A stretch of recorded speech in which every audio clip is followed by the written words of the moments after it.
ছবিতে তুলে দিচ্ছে।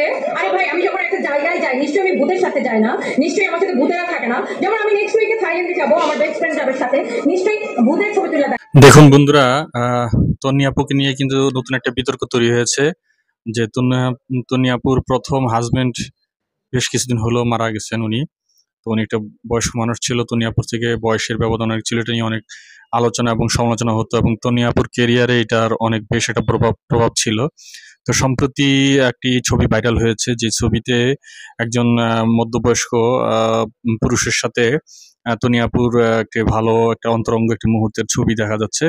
তো এই ধরনের ছবি কিন্তু অনেক সময় মানুষ সাধারণভাবেও কিন্তু বন্ধুদের সাথে বা বিভিন্ন প্রোগ্রামে গেলে তুলে। তবে এখন পর্যন্ত অফিসিয়ালি তনি আপুর কাছ থেকে এই ছবির ব্যাপারে কোনো মন্তব্য পাওয়া যায় নাই, বাট নেটিজেনেরা এই ছবি নিয়ে কিন্তু বেশ রোমাঞ্চকর অনেক তথ্য বা গুজব ছড়াচ্ছে যে তনি আপু নতুন করে আবার করছে এবং নতুন আরেকজন বন্ধুর সাথে ঘোরাফেরা করছেন। তো আসলে অফিসিয়াল ভাবে তনি আপু কিন্তু তার নতুন জীবনের ব্যাপারে বা নতুন জীবন সঙ্গীর ব্যাপারে কিন্তু কিছুই বলে নাই।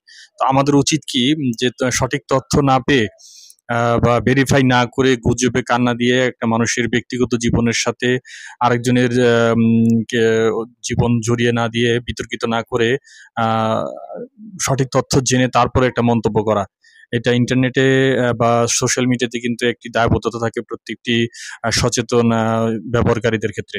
তো আশা করি আমরা সবাই সহনশীল আচরণ দেখাবো এবং মানুষের মাধ্যমে ভালোবাসা সৃষ্টি করে দিব। ধন্যবাদ সবাইকে। নীলাচল টিভি থেকে ধন্যবাদ জানাচ্ছি। পেজটি ফলো দিয়ে রাখবেন, আমাদের ইউটিউব চ্যানেলটি সাবস্ক্রাইব করে রাখবেন।